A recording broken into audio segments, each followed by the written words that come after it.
Aujourd'hui, on sait que 42% des titres détenus par les institutions financières françaises dépendent fortement d'un service ou plus rendu par la nature.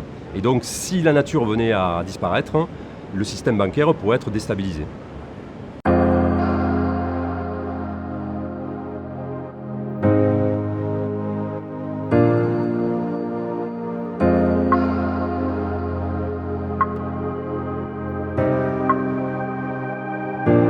On distingue deux types de chocs, le choc physique et le choc de transition.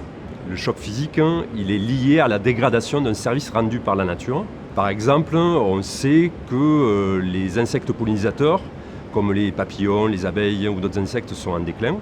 Ce déclin, il peut réduire la fertilité de certaines plantes, entraîner des réductions de rendement agricole et donc contribuer à l'appauvrissement de certains agriculteurs. À une échelle plus large, on peut imaginer que ça peut perturber tout le secteur de l'industrie agroalimentaire. Et donc, face à un choc de perte de services de pollinisation, certaines entreprises peuvent se retrouver en difficulté pour rembourser leurs emprunts auprès des banques et donc entraîner une perturbation du système bancaire.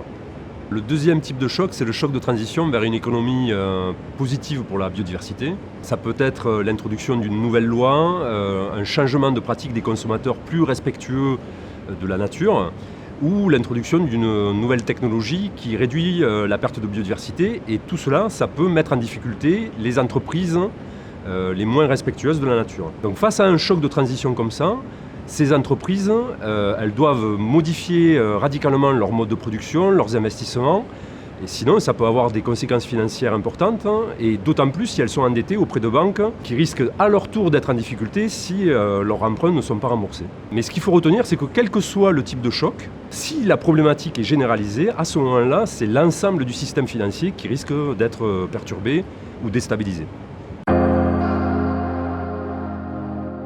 Alors les entreprises, elles peuvent limiter leur dépendance à la nature, mais surtout soutenir des mesures de protection de la biodiversité.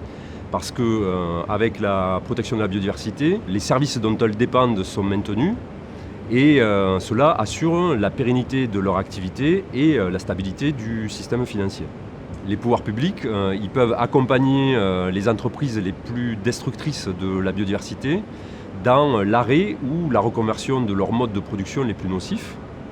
L'objectif, c'est qu'elles puissent rembourser leurs emprunts et maintenir leur activité. Ce type d'accompagnement, ça peut être des formations, des taxes ou des subventions incitant à l'innovation ou à la reconversion.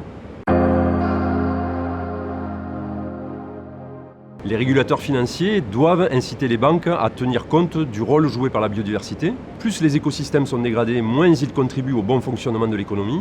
À ce moment-là, les risques augmentent pour le secteur bancaire.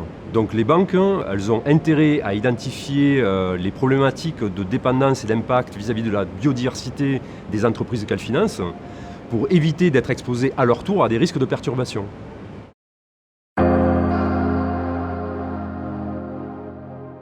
Alors, les banques, elles peuvent utiliser ce type d'analyse pour désinvestir là où le risque est le plus important, mais surtout pour identifier les secteurs où se présentent des opportunités d'investissement moins risquées. Ça peut être des entreprises qui s'assurent que les services rendus par la nature dont elles dépendent sont protégés ou qui réduisent activement leur empreinte sur la biodiversité. Et les banques, elles ont intérêt à publier ce type d'approche afin de faire savoir dans quel secteur d'activité elles vont investir dans le futur, parce que c'est un moyen d'envoyer des signaux aux entreprises et aux marchés financiers. Plus largement, il est urgent que les pouvoirs publics identifient les secteurs et les industries qui sont les plus vulnérables afin d'anticiper et gérer ce type de risque. D'ailleurs, l'AFD se propose d'aider les pays qui souhaitent se doter des moyens pour identifier ces risques et surtout mobiliser le secteur financier pour contribuer à la transition climatique et écologique.